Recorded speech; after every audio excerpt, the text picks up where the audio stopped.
दोस्तों स्वागत है मेरे चैनल पर। आज की जो कहानी है वो एक किसान के बारे में है जो अफ्रीका में अपने खेतों में खेती बाड़ी करता था और अपने परिवार के साथ में सुखी रहता था। वो किसान दिन भर अपने खेतों में मेहनत करता, शाम को आकर के अपने परिवार के साथ समय बिताता और बहुत ही संतुष्ट, बहुत ही सुखी। वो सुखी था क्योंकि वो संतुष्ट था और वो संतुष्ट था क्योंकि वो सुखी था। जीवन की हर चीज उसके पास में थी।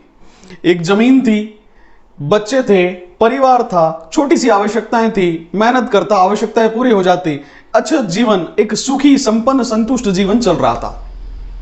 अचानक से एक दिन उसके घर पर उसके एक पुराने रिश्तेदार आते हैं जो बहुत बड़े व्यापारी थे, एक बिजनेसमैन थे। वो बिजनेसमैन आकर के उसे बताते हैं कि अरे भाई, तेने कभी डायमंड का नाम सुना है? हीरा क्या होता है, कभी देखा है तेने? तो वो किसान चौंकता है, बोला हीरा क्या है? हीरा मैंने तो कभी नहीं देखा, मैंने अपने जीवन में कभी कोई डायमंड नहीं देखा भाई। मैं तो जाता हूं, मेरे पास 2 जोड़ी बैल हैं, उनको लेके खेत में पहुंच जाता हूं, वो खेत जोतता हूं, वापस आता हूं, फसल बोती है, फसल उगती है, उस फसल को बेचता हूं, 2 पैसे मिल जाते हैं और मेरा काम बड़े आसानी से चल रहा है। मैंने तो ना आज तक हीरा कभी देखा है और ना मुझे हीरे से कोई मतलब है। तो उस बिजनेसमैन ने कहा, अरे नहीं नहीं नहीं नहीं नहीं, तेरे को हीरे के बारे में पता ही नहीं है, डायमंड के बारे में तुम कुछ जानते ही नहीं हो। अगर भाई साहब तुम्हारे पास में अगर अंगूठे की साइज का छोटा सा डायमंड भी आ जाए ना, तो जिस शहर में तुम्हारा खेत है वो तुम पूरा शहर खरीद सकते हो, इतनी कीमत होती है डायमंड की। और यही नहीं, अगर तुम्हारे पास में मुट्ठी भर, अगर इस तुम्हारी हथेली की साइज के बराबर डायमंड भी आ जाए तो तुम ये पूरा कंट्री खरीद सकते हो, पूरा अफ्रीका खरीद सकते हो, इतना महंगा डायमंड होता है। एक छोटा सा हीरा लाखों करोड़ों अरबों की कीमत का होता है। तो उसने बोला, अच्छा तो मैं दिन रात मेहनत करता हूं, इसका कोई मतलब नहीं है, हीरे की कीमत इतनी ज्यादा होती है? बोले हाँ भाई साहब, जिसके पास हीरा है, जिसके पास डायमंड है, वो अपनी लाइफ में कुछ भी कर सकता है। अगर तुम्हारे पास एक भी डायमंड कहीं से मिल गया तुम्हें, तो भाई साहब तुम्हारी लाइफ सेट हो जाएगी, ठीक है। और ये बोल करके वो बिजनेसमैन चला जाता है। अब इस किसान को पूरी रात नींद नहीं आती है। जहां ये संतुष्ट था वहां इसके मन में किसी ने एक ऐसा विचार डाल दिया जिस वजह से ये असंतुष्ट हो गया। अब ये पूरी रात करवट बदलता रहा और सिर्फ हीरे के बारे में सोचता रहा कि मेरे पास हीरा कहां से आएगा, मैं ऐसा क्या करूं कि मुझे हीरा मिल जाए, हीरा कहां मिल सकता है। तो इसने सोचा कि इस खेती बाड़ी, इस जीवन में तो मुझे हीरा यहां मिलेगा नहीं, क्यों नहीं मैं इस जमीन को बेच दूं, ये जो मकान है इस मकान को बेच दूं और अपने परिवार को साथ में लेकर के किसी ऐसी जगह चला जाऊं जहां हीरे पहले से हो और हीरे की खोज में चला जाऊं, और अगर एक भी हीरा मुझे मिल गया तो मैं ये पूरा शहर ही खरीद लूंगा।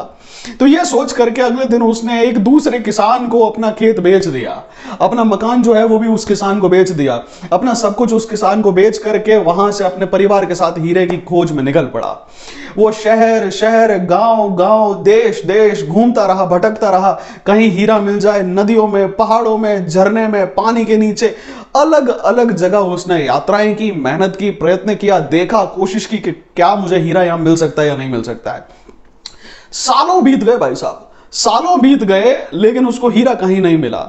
लास्ट में वो थक हार करके जीवन से निराश हो गया। उसने देखा कि मैं इतनी मेहनत कर रहा हूं, एक भी हीरा मेरे पास नहीं है। अगर एक डायमंड मेरे पास आ जाता, तो जैसा चाचा ने बताया था कि भैया डायमंड तो बहुत पावरफुल होता है, तो मैं मेरा खेत भी वापस ले लेता और मेरी सारी जमीन जायदाद, मेरे पुश्तैनी पिताजी का सारा सब मुझे वापस मिल जाता। तो दोस्तों उसने पूरी कोशिश कर ली, उसने हर तरफ हाथ पांव मार लिए, लेकिन वो अपने जीवन में एक छोटा सा पत्थर का टुकड़ा, डायमंड जो है वो जुटा नहीं पाया। बस इसी चीज से निराश होकर के धीरे धीरे धीरे वो डिप्रेशन में जाता रहा।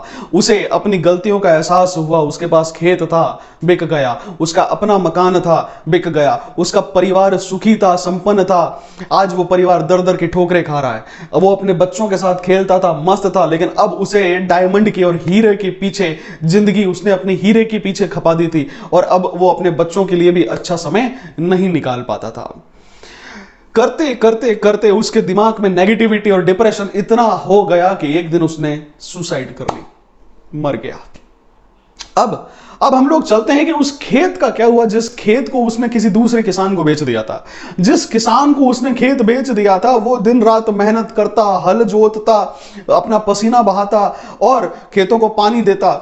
एक दिन उसने देखा कि नहीं, खेत में कुछ चमक रहा है, कुछ चमक रहा है और उसमें से जो है वो इंद्रधनुषी रंग निकल रहे हैं। जैसे ही सूरज उससे टकरा रहा है तो उसमें से रेनबो जैसी लाइट बाहर निकल रही है। उसको लगा कि यार ये कुछ स्पेशल सा पत्थर है। उस पत्थर को चुन करके उसने अपने दीवार में सजा दिया।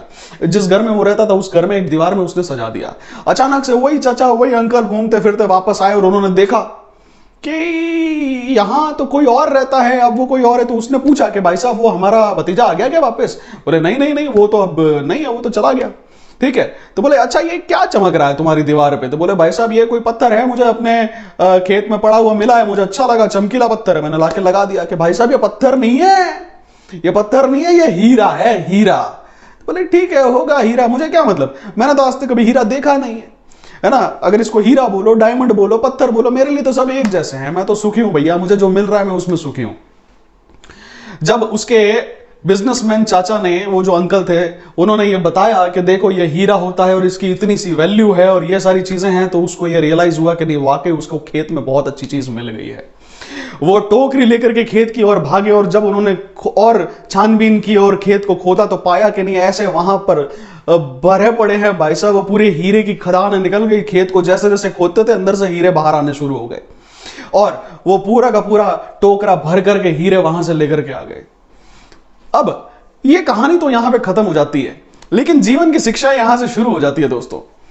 इस कहानी से बहुत सारी चीजें हमें पता चलती है। जो पहली चीज हमें यह पता चलती है वो ये है कि एक इंसान खुश है क्योंकि वो संतुष्ट है, और अगर एक इंसान संतुष्ट है क्योंकि वो खुश है। खुशी और सेटिस्फैक्शन ये दोनों साथ साथ चलते हैं। अगर आप अनसेटिस्फाइड हो जाएंगे तो आप हैप्पी नहीं हो सकते।